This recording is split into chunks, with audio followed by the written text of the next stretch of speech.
On peut commencer, Serge? Ouais. Hein? Ouais. Pas les t-shirts et après... XL. Il y a quoi? C'est quoi le maximum? XL. Mets-le tout de suite. Hein. On va vous donner des conseils. Les animateurs ils vont se présenter. D'accord? Et on va vous présenter assez rapidement, d'accord, le séjour. Ok? C'est que tout le monde doit se faire plaisir. Il n'y a pas de questions bêtes, il n'y a pas de questions idiotes. D'accord? Vous allez chacun aider votre équipe. Tout a été mis en place. Par exemple, moi je ne suis pas très bon en sport. Mon collègue est très bon en sport. Ben, mon collègue il va me ramener plus de points. Mais moi, sur une autre partie, par exemple sur l'aspect culturel, je vais ramener plus de points aussi à mon équipe. Nous, ce qu'on ne souhaite pas, c'est qu'il y a 1, 2 ou 3 jeunes qui sont mis à l'écart parce que sur une étape, ils ont pas réussi, d'accord, et que les autres commencent à se moquer.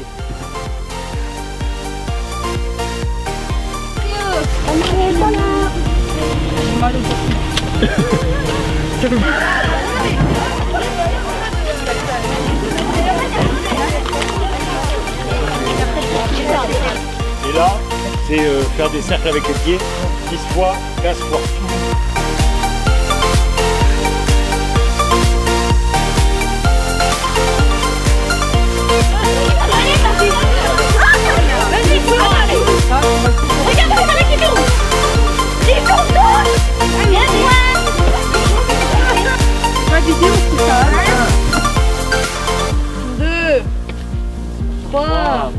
Assez vite. 4, 5, 6, 7, 8. Vas-y.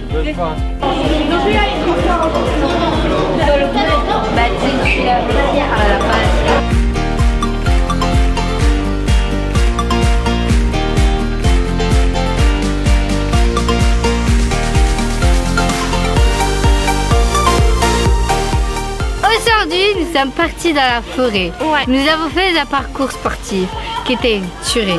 J'espère qu'on le refera et nous espérerons passer une super bonne semaine de ouf. J'approuve que c'est trop génial. Attendez, bouge. Avec. J'approuve cette méthode. Mais casse-toi. Mais voilà. Ah bah c'était. Vous le retrouvez, non? Non, il peut se balader, il peut se rester au même endroit, voilà. Viens par là.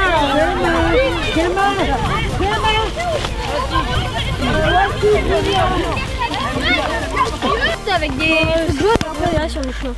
arbres. C'est Serge qui a fait tout ça? Je pense. Ouais. Et vous les avez trouvés chacun en a trouvé un? Oui, j'en ai trouvé 3. Ils n'ont pas trouvé tout. Quelles sont vos demandes? Quelles sont vos attentes? Qu'est-ce que vous voulez savoir? Comment ça s'est passé? Nous voulons savoir l'histoire de qu'est-ce que s'est passé. Où ça? Où c'était déjà? C'était à la mine. À la mine. Oui. À la mine, j'y ai travaillé de 1973 jusqu'en 2004. Donc, pendant 31 ans. C'est beaucoup. Elle a fermé quand? En 2004, oui. À Kreuzwald, c'était la dernière mine. C'était un métier dur, mais c'était un beau métier. Moi, j'étais électromécanicien. Ah, c'était une machine.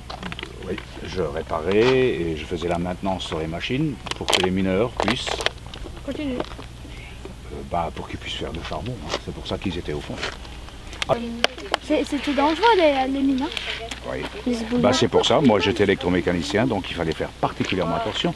Les installations électriques présentaient un danger, un grand danger. La moindre étincelle aurait pu faire exploser le gaz. Et ce gaz, ce grisou, ça sortait du charbon. C'est enfermé dans le charbon, et quand on l'abat, ce gaz se dégage, et il faut le surveiller. On avait des appareils pour contrôler le grisou, pour contrôler l'oxygène aussi. Et quand il y avait un certain pourcentage de ce gaz dans l'air, eh bien, il fallait couper toutes les installations pour éviter l'explosion que vous avez vue sur l'image. Ouais. Donc la mine a été faite donc Gaston, lui a commencé la mine en 1970 et a arrêté l'année de la fermeture en 2004. Donc il avait donc le carreau, c'est c'était le terrain où il avait tous les bâtiments, dont la cage qui était l'ascenseur pour descendre, les bâtiments et après les bâtiments. La cage elle allait jusqu'à 1200 mètres. Voilà.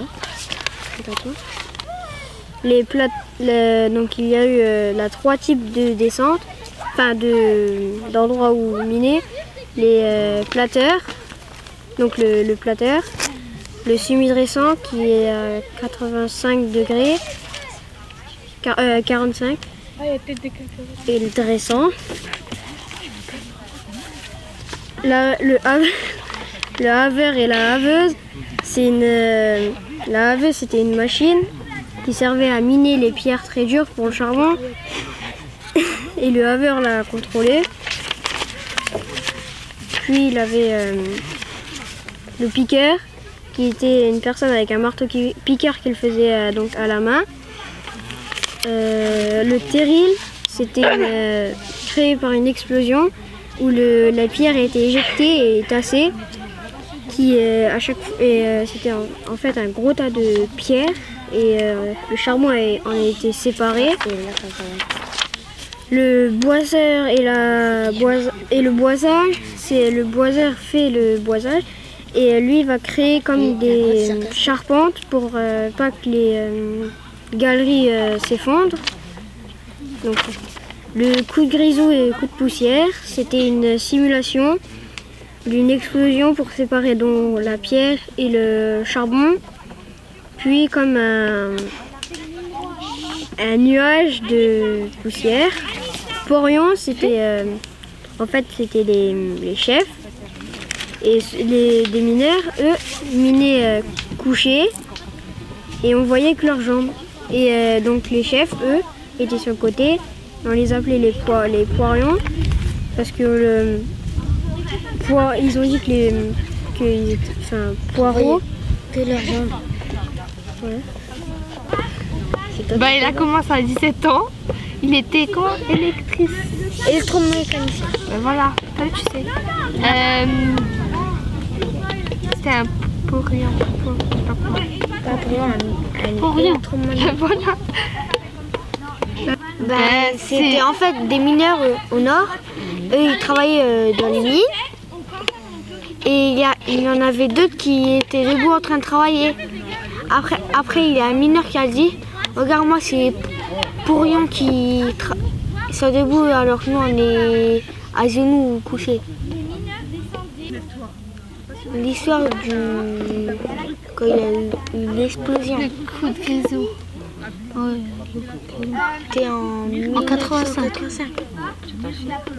C'était à cause d'une installation trop proche et il y avait des électromécaniciens qui mouraient s'ils étaient trop proches. Où ça faisait exploser un peu partout.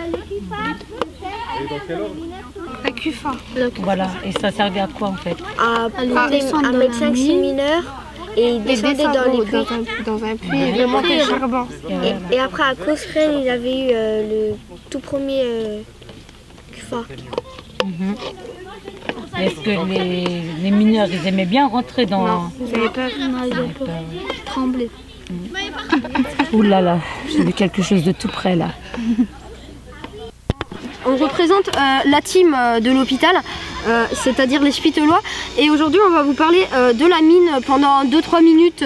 On va pas faire plus. Allez, c'est parti. Alors, l'ouvrier, il travaillait dans la mine et il creusait le charbon avec des piqueurs. Enfin, soit un marteau-piqueur, soit un piqueur. C'est pareil.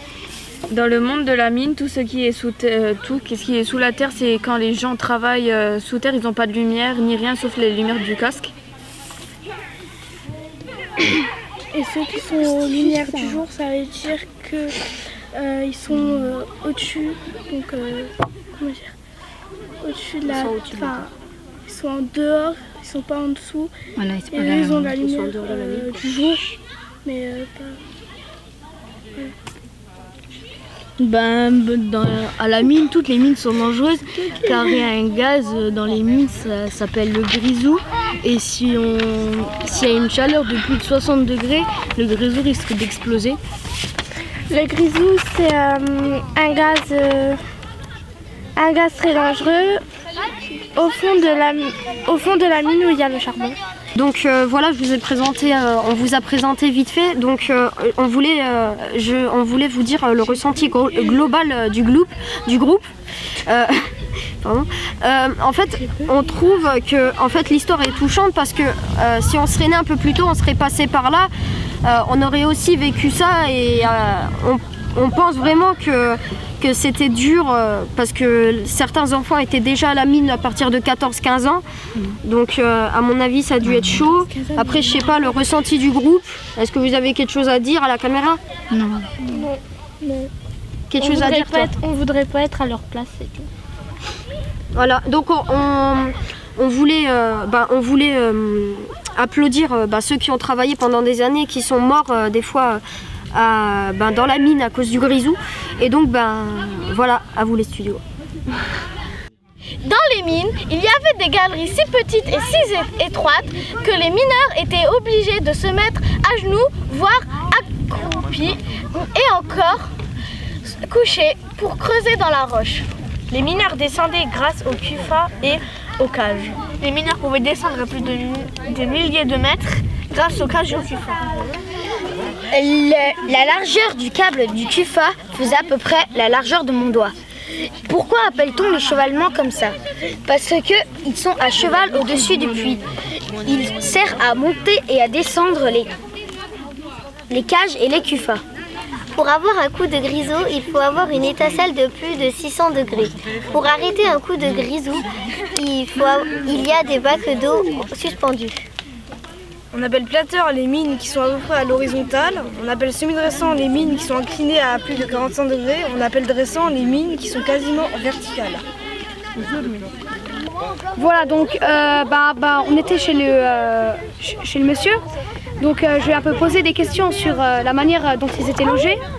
Donc il nous a expliqué que il y avait le paternalisme, c'est moi qui lui ai demandé, que les ouvriers avaient des avantages dans le but de rester.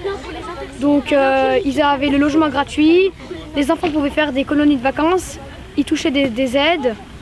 Voilà, dans le seul but de garder les ouvriers au pouvoir.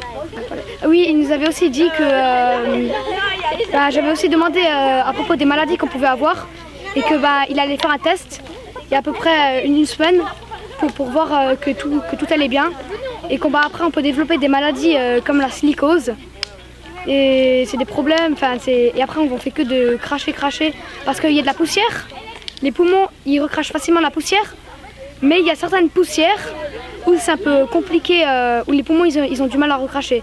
Et ça, après, ça peut donner des graves maladies. Alors, ce que Gaston nous a raconté, c'est qu'à l'époque, les mines, ils étaient privés. Il y a longtemps de ça, les premières mines étaient privées. Notamment les mines de Styrin, ils appartenaient aux Vandels. Puis ensuite, bien plus tard, après la guerre, ils ont été rachetés par l'État.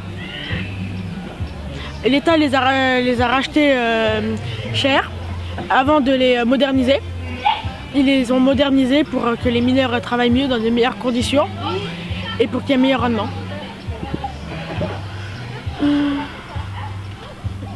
Et en 2005, les dernières mines ont fermé.